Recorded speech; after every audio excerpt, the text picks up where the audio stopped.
परम पूज्य संत शिरोमणि आचार्य श्री 108 विद्यासागर जी महाराज के परम प्रभावक शिष्य अरहम योग प्रणेता परम पूज्य मुनि श्री 108 प्रणम्य सागर जी महाराज एवं परम पूज्य मुनि श्री 108 चंद्र सागर जी महाराज के मंगल आशीष से अरहम जीव दया भारत संस्कारित और मजबूत जैन समाज के निर्माण हेतु आर्थिक रूप से असमर्थ एवं कठिन परिस्थितियों का सामना कर रहे परिवारों के लिए कर रहा है अद्वितीय सेवा कार्य। आप सभी साधर्मी बंधुओं से अनुरोध है कि आप भी गौ ग्रास औषधि निधि कोष, बेटा बेटी शिक्षा निधि कोष, बेटा बेटी चिकित्सा निधि कोष, व्रती ब्रह्मचारी भैया दीदी निधि कोष और रोजी रोटी निधि कोष में 2500 रूपए प्रति माह या 1000 रूपए प्रति माह के साथ जुड़कर जीव दया और साधर्मी सेवा के इस पुनीत कार्य में अवश्य सहयोग करें। दान राशि नीचे दिए गए बैंक डिटेल्स में भेजकर रसीद के लिए 9717857614 पर अवश्य सूचित करें। अकाउंट नेम ओम अरहम सोशल वेलफेयर फाउंडेशन। संपर्क सूत्र 9717857614, 8586984787, 9810843757, 9810436940।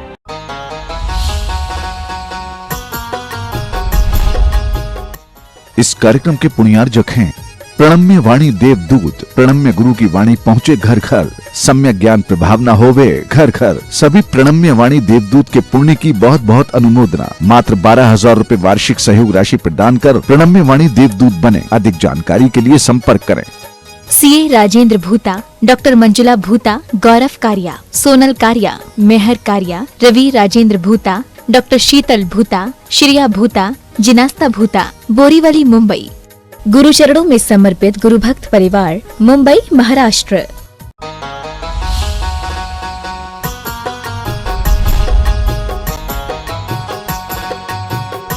एक अच्छी सुबह, खिलता हुआ वातावरण, हल्की हल्की सी ठंडक, चारों ओर से आता हुआ थोड़ा थोड़ा सा प्रकाश, यह सब कुछ हमारे लिए बहुत महत्वपूर्ण है। दिन का प्रारंभ सुबह इसी तरह की शुद्ध भावनाओं के साथ, मन की अच्छी प्रार्थनाओं के साथ जब होता है तो शाम तक हमारे लिए बहुत अच्छा महसूस तो होता ही है, किंतु हम जो कुछ भी करते हैं उस करने में हमें बहुत आनंद आता है। जब हम सुबह अच्छी से निकालते हैं तो शाम तक हमारे पास में बहुत ऊर्जा होती है। हम जिस विश्व में रहते हुए कार्य करते हैं उसी विश्व के साथ उसी की एनर्जी को अपने उपयोग में लाते हुए और विश्व के लिए ही अगर हम उस ऊर्जा को प्रवाहित करते हैं, कुछ अपने उद्देश्य अच्छे इस तरह के बनाते हैं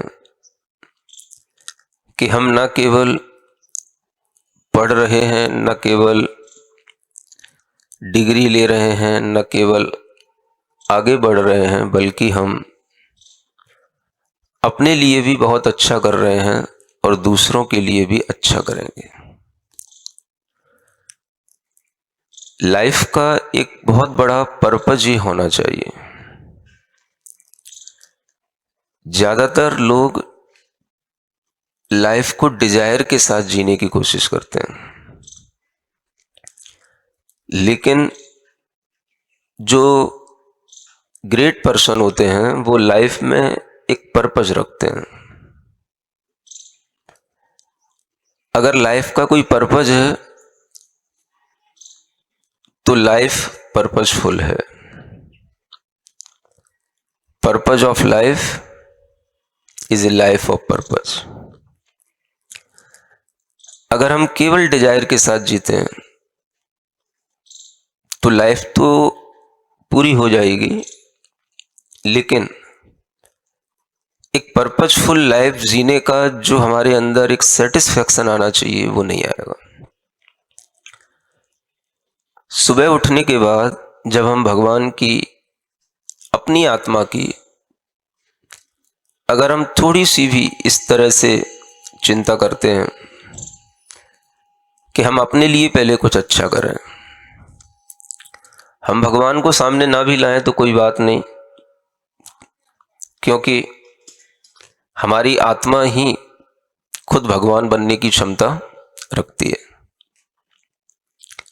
हमें किसी भगवान के सामने हाथ फैलाने की जरूरत नहीं होती, क्योंकि हम जिस वंश में जन्मे हैं वो तीर्थंकरों का वंश है, और तीर्थंकरों के वंश में हम भगवान के सामने कभी हाथ नहीं फैलाते।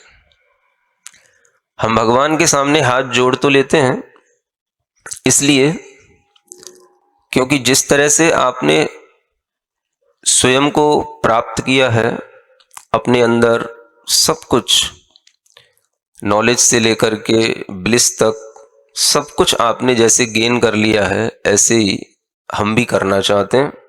इसलिए आपके समक्ष हम क्या करते हैं, हाथ जोड़ लेते हैं। क्योंकि अपने से बड़ों के सामने हाथ जोड़ने से बड़ों की जो उपलब्धियां हैं, बड़ों के पास जो है वो हमारे पास भी आने लग जाता है। इसलिए हम भगवान के सामने हाथ जोड़ते हैं। तीर्थंकरों ने कभी यूं नहीं कहा कि तुम दीन हो, अनाथ हो, तुम कुछ नहीं कर सकते हो, या तुम खुद भगवान नहीं बन सकते हो। तुम खुद भी अपनी आत्मा को बहुत अच्छा बना सकते हो। आज हम जिस थोड़ी थोड़ी सी नॉलेज के लिए इधर उधर घूमते हैं दुनिया में, किन्हीं किन्हीं के द्वारा बनाए गए ज्ञान को हम किसी भी तरह से रटते हैं, पढ़ते हैं, और अपने को समझ लेते हैं कि हमने ये पढ़ाई करके हमने बहुत बड़ा काम कर लिया है। लेकिन ये सब नॉलेज है, ये कोई अपना स्वकीय जिसको कहते हैं ज्ञान, वैसा कुछ नहीं है। क्योंकि इस नॉलेज से तो हमको केवल बस जो एक सिस्टम बना हुआ है उस सिस्टम से आगे जाने का हमें एक मौका मिलता है। लेकिन जो हमारी अपनी कॉन्शसनेस के साथ में जो हमारी अपनी एक जिसे कहते हैं विजडम जो छिपी हुई है, जो नॉलेज से भी बढ़ करके होती है, उसको अगर हम थोड़ा सा टच करते हैं तो हमारे अंदर से कुछ उत्पन्न होता है। इसलिए जब भी हमें कुछ बनने की इच्छा हो तो हम एक पर्पस बनाएं, और वो पर्पस क्या हो, ये सोचने के साथ में वो पर्पस होना चाहिए कि हम पहले कुछ अच्छा बने, तब हम दूसरों के लिए भी कुछ अच्छा करें। तो जब तक हम खुद में अच्छा नहीं बनेंगे, जब तक हम खुद अपने लिए कुछ अच्छा नहीं करेंगे, हम दूसरों के लिए कुछ भी अच्छा कर नहीं सकेंगे।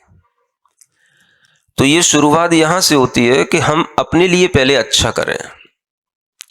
मानो कि भगवान की प्रार्थना करना या स्वयं अपनी ही आत्म शक्तियों को विकसित करना, अगर ये अच्छा है तो इस अच्छे काम को पहले हमें खुद करना होगा। और इस काम को करते हुए जो आपके अंदर अपने आप एक ऐसा विचार, एक ऐसा भाव पैदा होगा कि हाँ, जैसे हम अच्छा कर पा रहे हैं तो वैसे दूसरे भी क्यों ना अच्छा करें, तब आप दूसरे के लिए कुछ अच्छा करने का सोच सकते हैं। तो जो आपका ये स्टूडेंट लाइफ का टाइम होता है, ये सब कुछ अपने लिए करने के लिए होता है। अभी आपको किसके लिए करना, अपने लिए। अपने लिए हर वो अच्छा काम करना जो हमारी अच्छाइयों को बढ़ाता है। अगर सुबह उठने के बाद में थोड़ी देर हमें शांत बैठना अच्छा लगता हो तो हम शांत बैठने की कोशिश करें। कुछ ज्यादा नहीं करना, कोई हमें भगवान से प्रार्थना नहीं करना, हमें अपनी ही भीतर चेतना जो मैं हूं उसी को केवल बस महसूस करना जैसे अभी कर रहे थे।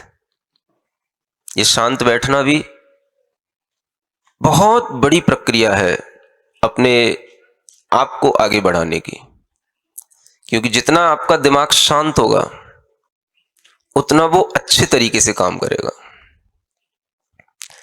उसके द्वारा किए गए काम की जो रिजल्ट आएंगे वो आपको बहुत अच्छे दिखाई देंगे। आप देखते हो कि जब आप हड़बड़ी में होते हो, आपको बहुत अच्छा याद भी होता है, आप एग्जाम दे रहे होते हो, लेकिन अगर आपके दिमाग में बहुत ज्यादा पेपर देखते ही आ जाता है कि इसमें बहुत कुछ तो मैं कर ही नहीं पाऊंगा, बहुत कुछ बहुत टिपिकल है और बहुत कुछ जो है मुझसे भूला जा रहा है, मैंने इस क्वेश्चन को तो थोड़ा देखा था लेकिन पूरा इसका आंसर उस समय नहीं देख पाया, मैं आगे बढ़ गया था, वही क्वेश्चन इसमें आ गया और पूरा पेपर देख करके आपके दिमाग में सब कुछ हिल गया। अब क्या होगा? जो आप करने बैठे हैं, जो आप लिखने बैठे हैं, वो जो आप लिखेंगे, जितना आप जानते हैं वो भी शायद अच्छा नहीं लिख पाएंगे, उसमें भी गलतियां कर जाएंगे। Peace of mind is the power of mind. आप ये ना समझें कि ये पीस का मतलब ऐसा है कि इससे तो हम बिल्कुल ही निष्क्रिय हो जाएंगे, जैसे बिल्कुल पैसिव हो जाएंगे, हमारे अंदर कोई एक्टिविटी नहीं बचेगी, हम कुछ एंजॉय नहीं कर पाएंगे। कई बच्चे ऐसा सोचते हैं, ये गलत सोच होती है। Peace of mind is the power of mind. आपके पास में जितनी ज्यादा माइंड की पीसनेस होगी उतना ही आप अपने आप को पावरफुल महसूस करेंगे। माने आप सोचो कि आपके सामने पूरा पेपर ऐसा लग रहा है कि इसमें से कुछ भी हमें आता नहीं है, लेकिन अगर आपके पास में पीस ऑफ माइंड है, आप उसमें देखेंगे जो अच्छे से करते बन रहा है पहले वो करेंगे, जो सिंपल क्वेश्चन है पहले उनको सॉल्व करेंगे और फिर करते करते आपके दिमाग में वो आने लगेगा याद जो आपने पहले कभी ना कभी कहीं ना कहीं टच किया है। धीरे धीरे आप वह करने की कोशिश करेंगे और आप पाएंगे कि आप वह सब कुछ कर गए जो आपके लिए डिफिकल्ट लग रहा था। ये जो पावर आती है ये पीस के साथ आती है, इसलिए हम इसकी इंपॉर्टेंस समझें। ज्यादातर बच्चों को लगता है सुबह से शाम तक हम बिजी रहें, कुछ ना कुछ करते रहें, शांत बैठना उन्हें लगता है ये तो टाइम की वेस्टेज है, ऐसा लगता है ना।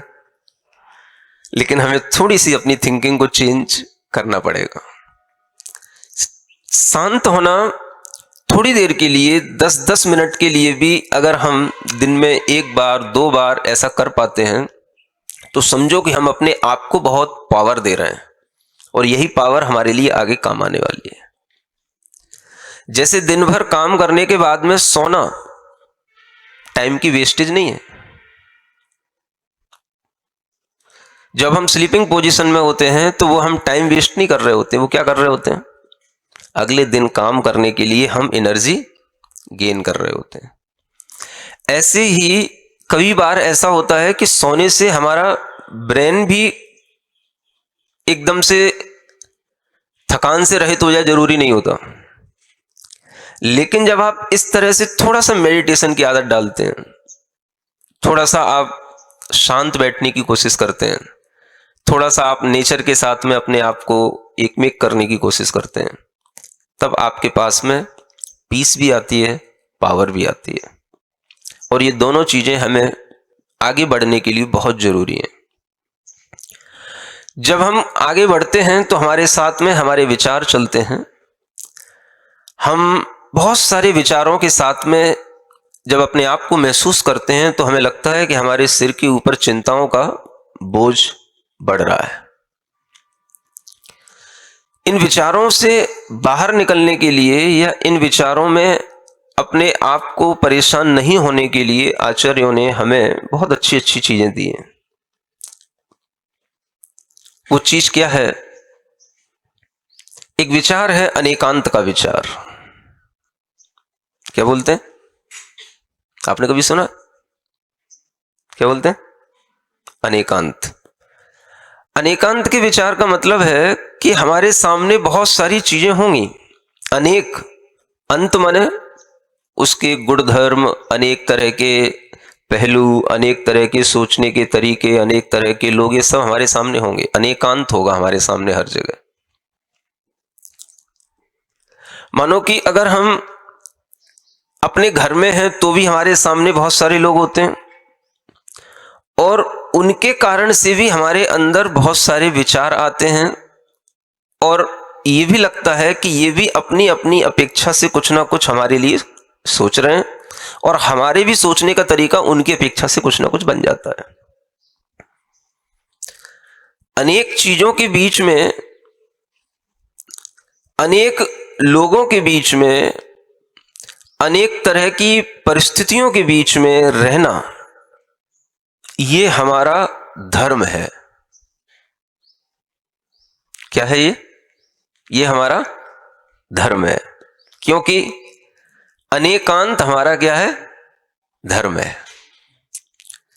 हर चीज अनेकांत के साथ है। आप अगर अपने घर को छोड़ करके कहीं एक जगह हॉस्टल में भी पढ़ने गए हैं तो भी वहां पर बहुत सारे लोग मिलेंगे, चाहे वो ट्यूशन में मिलें, चाहे वो स्कूल में मिलें, कॉलेज में मिलें, चाहे वो आपके क्लासमेट्स हों, चाहे वो आपके रूम पार्टनर हों, चाहे आप जहां से निकल करके कहीं पर भी जाते हो घूमने के लिए, खाने पीने के लिए, आपको अनेक लोगों का सामना करना पड़ेगा।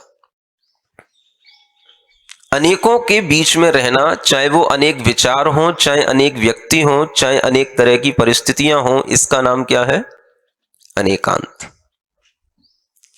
सुन रहे हैं? अब क्या करना? ये मान के चलो हम अनेक चीजों से घिरे हुए हैं।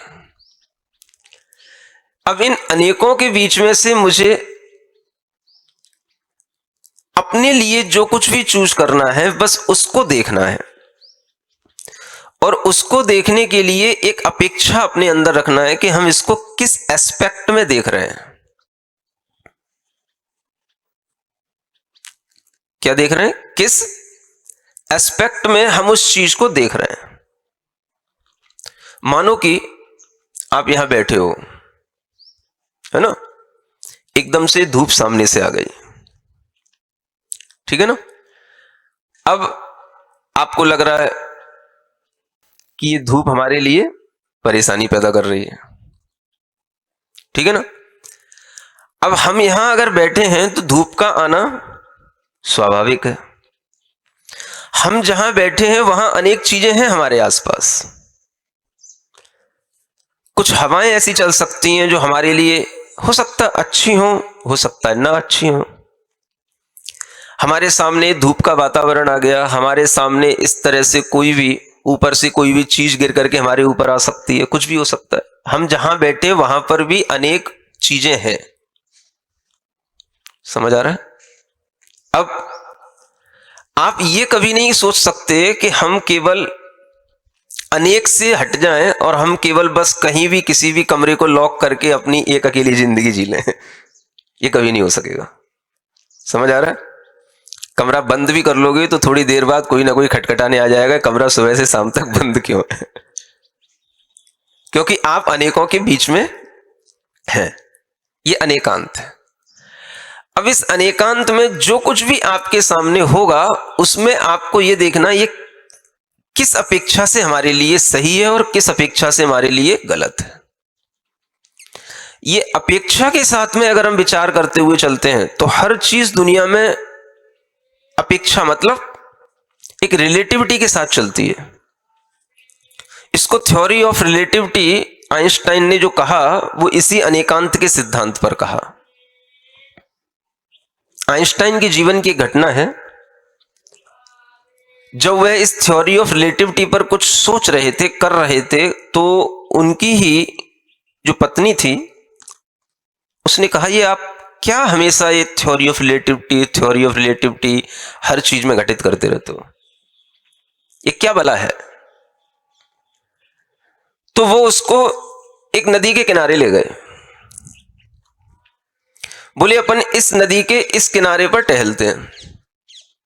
टहलने लग गए, इस किनारे पर गए, तो जिस किनारे पर टहल रहे हैं उसकी दूसरी ओर देख रहे हैं, तो उन्होंने कहा वो क्या दिख रहा है? तो वो कहने लगी वो दूसरा किनारा है। दो तट होते हैं ना, एक तट पर हम चल रहे हैं तो दूसरे तट की ओर देख रहे हैं, तो वो क्या कर रही है? ये दूसरा किनारा है। ठीक है, थोड़ी देर बाद घूम करके वो उस दूसरे किनारे पर आ गए और उस पर घूमने लग गए। बोले अब उसको देखो तो वो क्या है? वो दूसरा किनारा है। समझ आ रहा है? अब वो समझाते हैं, इसी का नाम है थ्योरी ऑफ रिलेटिविटी। जब हम एक किनारे पर चल रहे हैं तो हमें जो दूसरी चीज दिखाई दे रही है वो दूसरा है हमारे लिए। जिस पर हम चल रहे थे वो किनारे, उसकी अपेक्षा से जब हम दूसरे को देखते हैं तो वो हमारे सामने दूसरा हो जाता है, जबकि दूसरा कुछ है नहीं है। ये दूसरा भी जो है वो क्या है? एक कंपैरेटिव डिग्री के सामने, उसके माध्यम से हमारे सामने दूसरा आता है। हम हमेशा जो कुछ भी सोचते हैं, जो कुछ भी करते हैं, वो हमेशा इसी तरह से होता है। अगर हम मानो ये चाह रहे हैं कि हम इंजीनियर बन जाएं, तो जब तक हम इंजीनियर नहीं बनते तब तक हमें इंजीनियर बनना एक दूसरी चीज समझ में आती है। समझ आ रहा है? और जब हम इंजीनियर बन जाते हैं तो फिर हमारे सामने एक दूसरी चीज और आती है। वहीं पर हमारी यात्रा समाप्त नहीं हो जाती है, फिर हमारे सामने दूसरी चीज और आती है, दूसरा किनारा हमें फिर दिखाई देता है। हम हमेशा एक रिलेटिविटी के साथ ही जीते हैं। तो आइंस्टीन ने कहा कि दुनिया में जो कुछ भी है वो सब इसी थ्योरी ऑफ रिलेटिविटी के अकॉर्डिंग चल रहा है। मानो कि अगर हमारे सामने सूरज आ गया, अब हम ये समझें कि इस थ्योरी ऑफ रिलेटिविटी के माध्यम से इसको समझें कि ये हमारे सामने आ गया कि हम इसके सामने आ गए। बताओ, बोलो। देखो, सोचने का तरीका है, समझने का तरीका है। इस थ्योरी ऑफ रिलेटिविटी को आपको हर जगह पर समझना है। अगर हम यहां बैठे हैं और ये सूरज इस तरह से हमारे सामने आ गया, तो हम क्या कहेंगे? ये मेरे सामने आ गया। समझ रहे हो ना? अब अगर हम ये नहीं चाह रहे थे कि मेरे सामने आता, तो हमारे लिए ये दिक्कत का कारण है। ठीक है ना? अब अगर हमें बैठे थे, हमें पता होता कि हाँ ये सूरज यहां पर आने वाला है, आ सकता है, इसका एक टाइम है, और अगर भी आ भी जाएगा तो भी हम बैठे रहेंगे। समझ में आया? तो उस समय पर क्या होगा? हमारे ही दिमाग का जो ये विचार है कि जो ये सूरज हमारे सामने आना था, आ गया, क्योंकि हमें पता था ये आएगा। अब ये आ गया। अब हमें ये नहीं लगेगा कि ये सूरज हमारे सामने आ गया, क्योंकि हमें पता था कि इसको आना था, तो हम इसका इंतजार कर रहे थे। तो अब हम ये सोचेंगे हम सूरज के सामने आ गए। कब? जब हम उसका इंतजार करेंगे तो हम क्या कहेंगे? अब हम सूरज के सामने आ गए। तो जब हम सूरज के सामने आ गए तो हमने गुड फील किया, और जब हमें लगा कि सूरज हमारे सामने आ गया तो हमने बैड फील किया। अब ये गुड और बैड की जो फीलिंग है, ये किसके अकॉर्डिंग चल रही है? ये थ्योरी ऑफ रिलेटिविटी से चल रही है। अब इसी थ्योरी ऑफ रिलेटिविटी में आपके थॉट्स भी उसी रिलेटिविटी के थ्रू चलेंगे। तो आपको हर एक चीज के साथ में रहना आएगा, हर एक चीज के साथ में आपको अपने एक अलग एस्पेक्ट से उसे देखना आएगा। और ऐसा अगर आप करना सीख पाएंगे तो आप किसी भी परिस्थिति में, किसी भी जगह पर, किसी भी तरह की अनफेवरेबल कंडीशंस में भी आपके भीतर परेशानियां नहीं होंगी। अब मानो ये सूरज हमारे सामने आया, हो सकता है हम सोचें ये मेरे लिए सिरदर्द हो रहा है। ठीक है ना? अगर हम थोड़ी देर के लिए ये सोच लें कि ये मुझे विटामिन डी दे रहा है, ये मुझे बहुत सारा एनर्जी दे रहा है, ये मेरे अंदर लाइट भर रहा है, ये मेरे अंदर वो एनर्जी दे रहा है जो मुझे पूरे विश्व के अंदर किसी भी चीज को खाने से नहीं मिलेगी, पीने से नहीं मिलेगी। तो क्या होगा? यही सूरज हमें अच्छा लगने लग जाएगा। ये क्या हुआ? जब भी हमारे सामने कोई भी परिस्थिति बनती है, हम उसको देखने का, समझने का जो एक नजरिया है या एस्पेक्ट है, उसको हम थोड़ा सा चेंज कर दें। और ये जैसे ही चेंज होता है तो आचार्य कहते हैं इसी का नाम है आप किस अपेक्षा से क्या सोच रहे हैं। अनेक चीजों के बीच में एक चीज के बारे में हम किस अपेक्षा से सोच रहे हैं, इसी का नाम कहलाता है अनेकांत, है ना। तो अनेकांत में तो हम अनेक चीजें ले आते हैं, और जब हम किसी एक चीज को एक अपेक्षा से सोचते हैं तो इसका नाम होता है स्यादवाद। क्या बोलते हैं इसको? स्यादवाद। माने हमने विचार कर लिया ये चीज हमारे लिए नुकसानदेह ना होकर के कैसी है? अच्छी है, हमारे लिए इससे फायदा मिल रहा है। तो ये जो विचार हमारा आया और ये हमने जो कहा, ये कहलाया स्यादवाद। हर समय पर हमारे सामने इस तरह की चीजें होती हैं, और अगर हम इन विचारों के साथ में स्यादवाद की पद्धति से चलना सीख लेते हैं तो हमें कभी भी जीवन में परेशानियां नहीं होंगी। हम आगे बढ़ते हुए अपने सामने सबसे बड़ी प्रॉब्लम ये लेकर के आते हैं कि हमारे सामने बहुत सारे लोग ऐसे होते हैं जिनसे हम अपने आप को कंपेयर करते हैं। और सबसे बड़ा सिरदर्द अगर कुछ है तो सिर्फ यही है। क्या? आपने जब इंग्लिश पढ़ी होगी तो आपको 3 डिग्रियां पढ़ाई जाती है ना। एक पॉजिटिव डिग्री होती है, एक कंपैरेटिव डिग्री होती है, और एक सुपरलेटिव डिग्री होती है। सुन रहे हो? आपके दिमाग में ये होना चाहिए कि हमें किस पर फोकस करना है। हम जहां हैं, जिस भी पोजीशन में हैं, हमें जो कुछ भी मिला है वो हमारे लिए क्या है? वो पॉजिटिव है। वो क्या है? पॉजिटिव है। जो भी हमें मिला है हमारे लिए हमेशा हर चीज पॉजिटिव मिली है। अब अगर हमने उसको दूसरे से कंपेयर करके अपने लिए नेगेटिव कर लिया तो ये गलती किसी दूसरे की नहीं है, ये गलती हमारी खुद की है। हमें पॉजिटिव ही मिला था, क्योंकि जब भी कोई चीज होती है वो अपने आप में होती है, और वो होती है वो पॉजिटिव होती है। मानो कोई भी शब्द है, वो शब्द अगर शुरुआत कहीं से भी होगा तो कहां से होगा? मानो गुड, तो ये गुड अपने आप में क्या है? वो पॉजिटिव है। अब आपको कोशिश ये रहती है कि मैं बेटर बन जाऊं,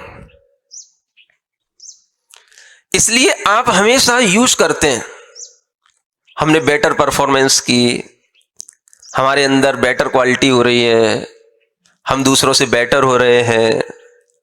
हमें ऐसा लगता है कि आपके जीवन में बेटर ज्यादा इंपॉर्टेंट हो गया, गुड इतना इंपॉर्टेंट नहीं है। लेकिन हमें इंपॉर्टेंस किसको देनी चाहिए? जो गुड के बाद बेटर आता है वो आपको लगता है कि वो गुड से कुछ बेटर हो गया। वो बेटर कोई चीज नहीं होती है, वो सिर्फ कंपैरेटिव डिग्री के कारण से वो बेटर होता है। अपने आप में तो हर चीज गुड ही होती है, और जो चीज गुड होगी वो लंबे समय तक रहने वाली होगी, जो बेटर होगी वो लंबे समय तक नहीं रहेगी। आप ध्यान रखना, क्योंकि आज आपने किसी के साथ कंपेयर करके उसको अपने लिए बेटर बना लिया, कल फिर किसी के साथ कंपेयर करोगे तो वह चीज फिर आपके लिए बेटर नहीं रह पाएगी। तो आपको फोकस किस पर करना है? आपके अंदर जो अच्छी चीज होनी चाहिए वो क्या होनी चाहिए? आपके लिए महत्वपूर्ण चीज क्या होनी चाहिए? हमें गुड बनना है या बेटर बनना है? बोलो, हमारी क्वालिटी गुड होनी चाहिए, बेटर होनी चाहिए। आपको दुनिया में समझाया जाएगा आप बेटर बनो, बेटर बनो। ये जो बेटर बनने के लिए हमें प्रेरित किया जाता है, यही हमें दूसरों के साथ कंपैरिजन करने की एक दौड़ में झोंक दिया जाता है, और यहीं से हम परेशानी पैदा करने लग जाते हैं। हम हमेशा ये सोचें हम आगे बढ़ रहे हैं, हम आगे चल रहे हैं, हम गुड हैं, गुड ही रहना चाहते हैं। आपके कहने से हम बेटर हो भी गए तो हमें बेटर बनना नहीं है। हमें क्या बनना है? हमें तो गुड ही बनना है। मानो कि मैं अपने 20 बच्चों के बीच में या 40 बच्चों के बीच में मैं फर्स्ट आ गया किसी भी तरह के कंपटीशन में, तो भी मैं क्या हूं? मैं करूंगा अच्छा, सोचूंगा अच्छा, लेकिन मुझे रहना किस डिग्री में है? अपने माइंड के अंदर ये बिठा लेना चाहिए कि हमारे सोचने की जो डिग्री होनी चाहिए वो गुड होनी चाहिए। बस समझ आ रहा है? बेटर हर चीज नहीं होती है, और बेटर बहुत देर तक टिकती नहीं है। जैसे ही आप बेटर की पोजीशन में आएंगे तो आपको लगेगा कि हम यहां पर मतलब पूरे तरीके से स्टेबल नहीं है। बेटर बीच में होता है, लटका हुआ होता है, और उसके पीछे भी बहुत कुछ होता है, आगे भी बहुत कुछ होता है, और उससे अपनी बेटर पोजीशन को संभालने में बहुत ज्यादा रेसिस्ट करना पड़ता है। गुड पोजीशन में आप लंबे टाइम तक रह सकोगे, लाइफ लॉन्ग टाइम तक के लिए आपकी पोजीशन क्या है?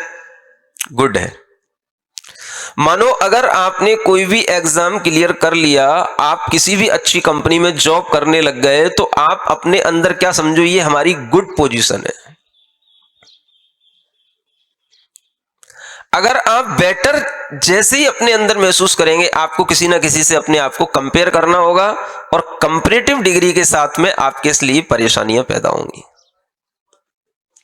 तो अपने दिमाग में जैसे ही हमारे लिए कंपेयर करना आएगा, तो कंपेयर करने में आपके सामने दिक्कत तो आएगी, लेकिन अगर उस कंपेयर करते हुए भी आप उसमें कोई ना कोई एस्पेक्ट ढूंढ लेंगे कि देखो मैं आज इतने लोगों के बीच में अच्छा हूं, तो इन लोगों की अपेक्षा से अच्छा हूं, बाकी मेरे ऊपर भी बहुत सारे लोग हैं, उन लोगों की अपेक्षा से मैं आज उतना अच्छा नहीं हूं। समझ आ रहा है? तो जब आपने ये एस्पेक्ट ढूंढ लिया कि मैं इनकी अपेक्षा से अच्छा हूं, जो मुझे अप्रिशिएट कर रहे हैं, या जो उस लाइन में सक्सेस नहीं हुए उनकी अपेक्षा से मैं बेटर हूं, तो ये अपेक्षा अगर आपको ध्यान में आ गई तो भी आपकी पोजीशन गुड पोजीशन हो जाएगी। तो आपको रहना कहां है? एक चीज सीख के जाना है, बेटर पोजीशन में रहना है कि गुड पोजीशन में रहना है। सुन रहे हो? कहां रहना है? गुड पोजीशन में। एवरीथिंग इज क्या होना चाहिए? गुड। आप सुबह उठते हो, एक दूसरे से क्या बोलते हो? बेटर मॉर्निंग बोलते हो? बोलो, क्या बोलते हो? हमेशा से हर आदमी गुड मॉर्निंग ही बोलता है ना। इवनिंग होगी तो गुड इवनिंग। भाई सुबह से शाम तक आपने कितना अच्छा कर लिया, कोई बेटर इवनिंग हो गई क्या? माने हमें अपनी रियल पोजीशन में अगर रहना है, हमें अपने एग्जिस्टेंस के साथ में अगर रहना है, तो हमें यह समझ के रखना पड़ेगा हम जैसे हैं, जो हैं, वी आर गुड, और पोजीशन इज गुड। हम अपने आप में गुड फील करेंगे तो हम आगे बढ़ेंगे। ऐसा नहीं है कि हम दूसरों से बेटर होने के लिए आगे जब बढ़ते तभी हम आगे बढ़ पाते, नहीं। हम अपने आप में आगे बढ़ेंगे, और आगे बढ़ते हुए भी हम जब कहीं पर भी पहुंच जाएंगे तो भी हम गुड ही होंगे, और हम दूसरों के साथ में कंपेयर करके अपने आप को गुड महसूस नहीं करेंगे। हम अपने आप में गुड थे, गुड हैं, और गुड ही रहेंगे। हम बीच में क्यों लटके? अगर हमारी ये गुडनेस बढ़ती चली जाती है, तो जानते हो यही गुडनेस हमें गॉडनेस में कन्वर्ट कर देती है। क्या समझे? गॉडनेस और कोई चीज नहीं होती है। जब सारी अच्छी क्वालिटी एक साथ बढ़ते बढ़ते बढ़ते बढ़ते आगे पहुंच जाती हैं तो वही गुडनेस क्या हो जाती है? यही गॉडनेस है, जिसे हम सुपरलेटिव डिग्री कहते हैं। अगर हमें सुपर बनना है तो सुपर बनने के लिए भी हमें बेटर पर ध्यान नहीं देना है, और बेटर जब भी हमारे सामने आए वो हम उसे किसी ना किसी एक्सपेक्ट में लेकर के हम उसको भी गुड में कन्वर्ट कर दे। नहीं समझे? जैसे हमारे सामने 4 लोग थे, हमने उनके बीच में बहुत अच्छी परसेंटेज अचीव कर ली, तो अब ये हमारी परसेंटेज हमने थोड़ी सी मेहनत कर ली, इस अपेक्षा से अच्छी आ गई, बाकी हम इनसे अच्छे हो गए ये कोई जरूरी नहीं है। हो सकता है कि ये हमसे ज्यादा अच्छे निकले लाइफ में, जिनकी परसेंटेज अच्छी नहीं आई है। तो हम ऐसा अभिमान ना पाल लें कि हम अगर अच्छी परसेंटेज ले आए तो हम इनसे बेटर हो गए। हम गुड थे और गुड हो गए, और जब भी कभी बेटर महसूस हो तो उसको भी किसी एक्सपेक्ट में देख करके हम अपने अंदर उसको गुडनेस में कन्वर्ट कर लें। भाई मुझे तो क्या रहना है, मुझे तो गुडनेस पसंद है।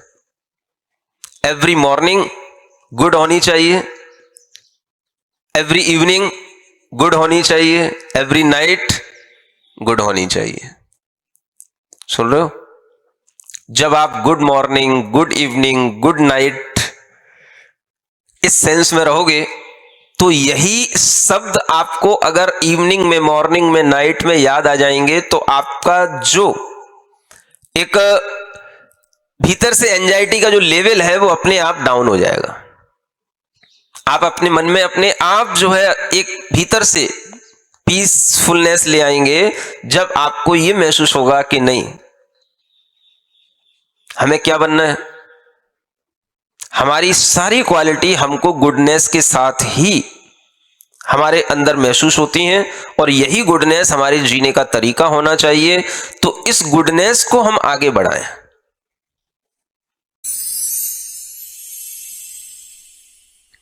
सिरिजिणवाणी जग कल्याणी जग जन मदतम मोहरी जनमण हारी गढ़हर हारी जम जरा भव रोग हरि तिथ्य राणम दिव्य झुणिम जो पढ़ई सुणई मय्ये धारई राणम सौख मणंतम धैर्य सासद मोक्ष पदम पावई सासद मोक्ष पदम पावई।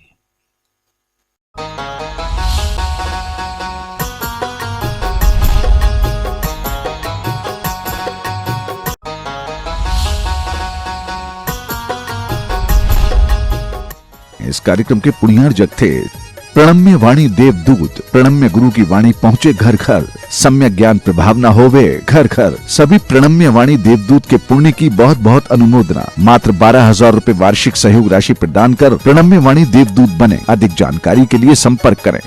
सीए राजेंद्र भूता, डॉक्टर मंजुला भूता, गौरव कारिया, सोनल कारिया, मेहर कारिया, रवि राजेंद्र भूता, डॉक्टर शीतल भूता, श्रिया भूता, जिनास्ता भूता, बोरीवली मुंबई। गुरु चरणों में समर्पित गुरु भक्त परिवार, मुंबई महाराष्ट्र। परम पूज्य संत शिरोमणि आचार्य श्री 108 विद्यासागर जी महाराज के परम प्रभावक शिष्य अरहम योग प्रणेता परम पूज्य मुनि श्री 108 प्रणम्य सागर जी महाराज एवं परम पूज्य मुनि श्री 108 चंद्र सागर जी महाराज के मंगल आशीष से अरहम जीव दया भारत संस्कारित और मजबूत जैन समाज के निर्माण हेतु आर्थिक रूप से असमर्थ एवं कठिन परिस्थितियों का सामना कर रहे परिवारों के लिए कर रहा है अद्वितीय सेवा कार्य। आप सभी साधर्मी बंधुओं से अनुरोध है कि आप भी गौ ग्रास औषधि निधि कोष, बेटा बेटी शिक्षा निधि कोष, बेटा बेटी चिकित्सा निधि कोष, व्रती ब्रह्मचारी भैया दीदी निधि कोष और रोजी रोटी निधि कोष में 2500 रुपए प्रति माह या 1000 रुपए प्रति माह के साथ जुड़कर जीव दया और साधर्मी सेवा के इस पुनीत कार्य में अवश्य सहयोग करें। दान राशि नीचे दिए गए बैंक डिटेल्स में भेजकर रसीद के लिए 9717857614 पर अवश्य सूचित करें। अकाउंट नेम ओम अरहम सोशल वेलफेयर फाउंडेशन। संपर्क सूत्र 9717857614 7614, 8586984787, 9810843757, 9810436940.